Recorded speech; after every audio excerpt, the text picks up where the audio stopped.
Greetings. I hope you watched Stephanie's daily devotions on the 21-day challenge to dismantle structural racism. They're still there on YouTube. Perhaps you've downloaded the study guide from pcusa.org or clicked on the links Stephanie's provided.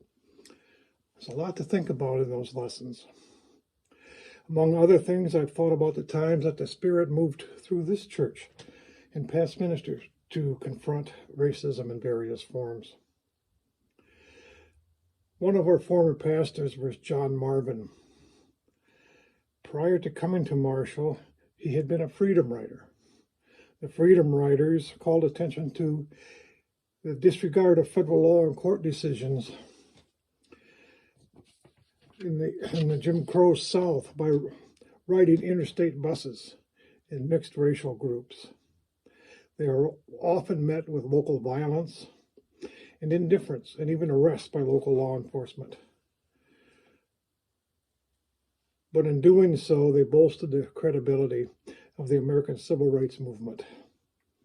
And John Marvin brought that spirit here.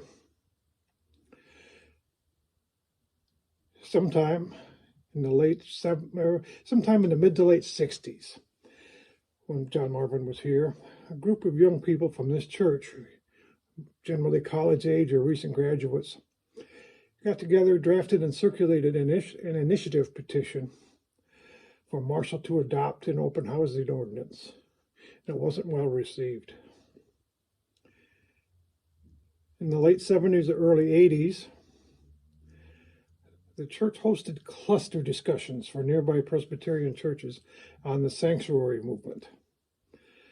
That sanctuary movement addressed the plight of refugees from civil wars in Central America, fleeing turmoil and death squads, often funded by the U.S. government. The U.S. government did not recognize them as political refugees. They were often deported and murdered upon their return. The sanctuary movement was church-based, peaking in over 500 congregations that provided sanctuary to these refugees and often safe passage to Canada. Sound familiar? And lobbied the government for change, culminating in the inclusion of Central American refugees in the asylum laws with the Immigration Reform Act of 1986.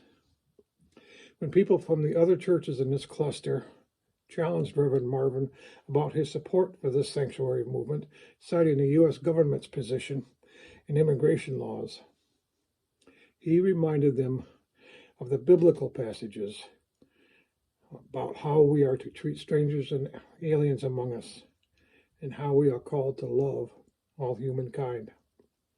He simply told his critics he served a higher authority.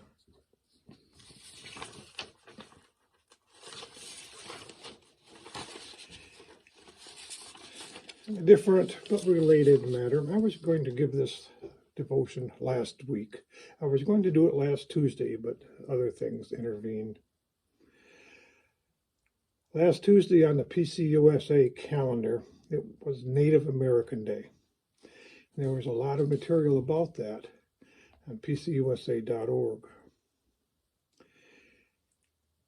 In the news a while ago, during the peak of the Confederate monument actions, I noticed that Clemson and Yale universities removed the visages of John C. Calhoun, for whom our county was named.